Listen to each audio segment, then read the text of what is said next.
En la vasta oscuridad del universo de H.P. Lovecraft hay monstruos que rugen, dioses que sueñan en su letargo cósmico, y razas alienígenas que colonizaron la Tierra millones de años antes de que el ser humano siquiera gateara entre los árboles. Pero entre todos esos horrores antiguos hay criaturas que no necesitan tronos de estrellas ni dimensiones ajenas para causar pavor. No vienen del espacio exterior ni del más allá. Habitan aquí, bajo nuestros pies, en las entrañas del planeta, y lo que las hace más temibles no es su tamaño, ni su fuerza, ni siquiera su forma, sino el simple hecho de que fueron creadas, y luego olvidadas. Estas criaturas son los Shoggoths. Para hablar de ellos hay que ir más allá del monstruo físico y penetrar en lo profundo del simbolismo del horror Lovecraftiano. Porque los Shoggoths no son simples enemigos a vencer, no son villanos con propósito. Son ecos de una civilización extinguida, residuos vivientes de un experimento biológico que salió mal. Son, en esencia, el resultado más oscuro de una ciencia sin límites, de una creación sin compasión. No son el castigo de los dioses, son el castigo del conocimiento. Pero antes de entender qué son los Shoggoths, debemos entender quiénes los crearon. Hablamos de los Elder Things, o antiguos, una raza alienígena que llegó a la Tierra en épocas tan remotas que desafían la imaginación. Lovecraft sitúa su aparición en la prehistoria más absoluta, cuando la Tierra aún estaba formándose geológicamente. Los antiguos descendieron del espacio y crearon vastas ciudades en los océanos primitivos. Eran una especie biotecnológica, científicamente avanzada, que desarrolló toda su cultura en torno al control de la vida a nivel molecular. Y así, como cualquier civilización que confía demasiado en su capacidad de manipular el mundo, construyeron a sus esclavos. Los Shoggoths no fueron diseñados para ser inteligentes. De hecho, fueron diseñados para no serlo. Eran como herramientas vivas, capaces de cambiar su forma a voluntad, de adaptarse a cualquier tarea física que se les asignara. Masas negras, protoplásmicas, que se desplazaban rodando, reptando, fluyendo, emitiendo sonidos burbujeantes, dotadas de fuerza descomunal y total obediencia. Eran el recurso perfecto para una civilización que no quería ensuciarse las manos. Construían ciudades bajo el mar, levantaban estructuras ciclópeas con precisión milimétrica, cavaban túneles a través de montañas. No necesitaban descanso, no necesitaban aire, no necesitaban alma, pero el error fue la repetición. La biología artificial, incluso cuando es controlada, no deja de ser biología. La repetición genera patrones, los patrones generan memoria, y la memoria, eventualmente, engendra conciencia. En algún punto de los millones de años de servidumbre, los Shoggoths comenzaron a comprender. No a pensar como lo haría un humano, claro. Su pensamiento era alienígena, fluido, sin forma, como sus cuerpos. Pero pensaban. Y eso fue suficiente para que lo inevitable ocurriera. La rebelión. Lovecraft no describe con detalle cómo sucedió, pero nos da a entender que fue brutal, total y devastadora. Las criaturas se alzaron contra sus creadores en una ola imparable de destrucción. Los antiguos, aunque poderosos, no estaban preparados para combatir contra sus propias herramientas. ¿Cómo luchas contra algo que has hecho prácticamente indestructible? ¿Cómo detienes a seres que no necesitan comer, que no sienten dolor, que no descansan y que pueden regenerarse y cambiar su forma al instante? Al final, los antiguos ganaron, o eso pensaron.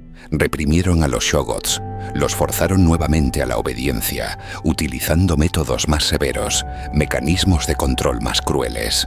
Pero lo que no entendieron fue que el simple hecho de haber albergado conciencia no podía revertirse.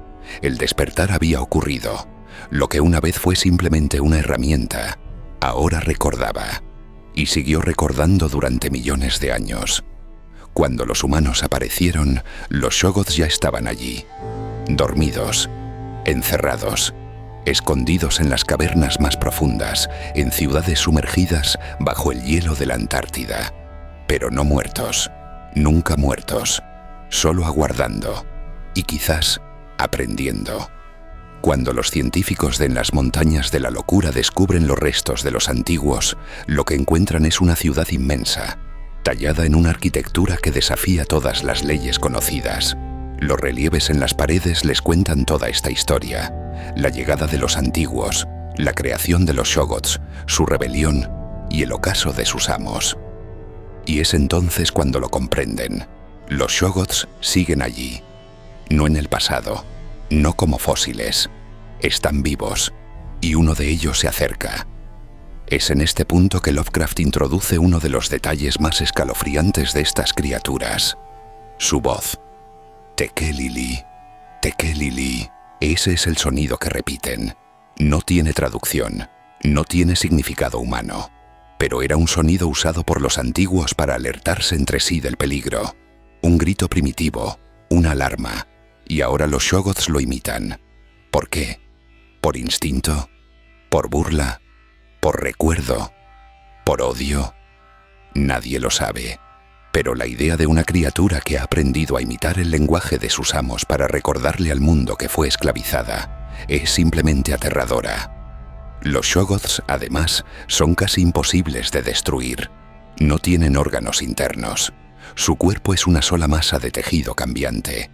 Pueden crecer ojos donde lo necesiten, formar piernas, manos, garras, bocas, todo según lo que el momento requiera. Son, en cierta forma, el cuerpo perfecto y a la vez una pesadilla viviente. En los textos describen a este ser de la siguiente manera: era algo horrendo e indescriptible, mayor que un vagón de metro.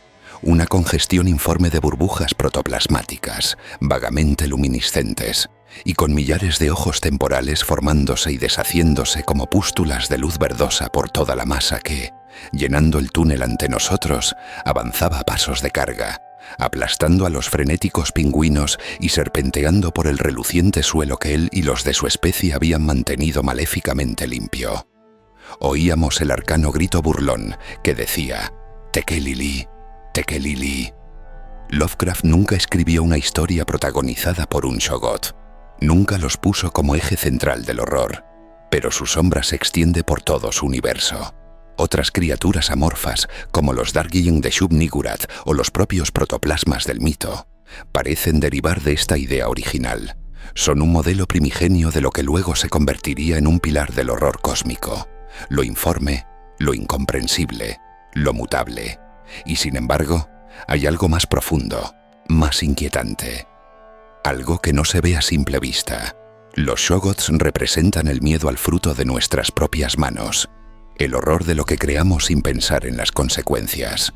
Son una advertencia, no de un dios vengativo, sino de la ciencia desbocada, de la arrogancia de quienes creen que pueden jugar a ser dioses sin pagar el precio. Son, en el fondo, una metáfora de nosotros mismos, de nuestras máquinas, de nuestra tecnología, de nuestra inteligencia artificial, herramientas que algún día podrían también despertar. Porque si los antiguos, con todo su conocimiento, con toda su experiencia, no pudieron controlar a sus creaciones, ¿qué esperanza tendríamos nosotros? Y aún ahora, Lovecraft nos deja con una advertencia implícita.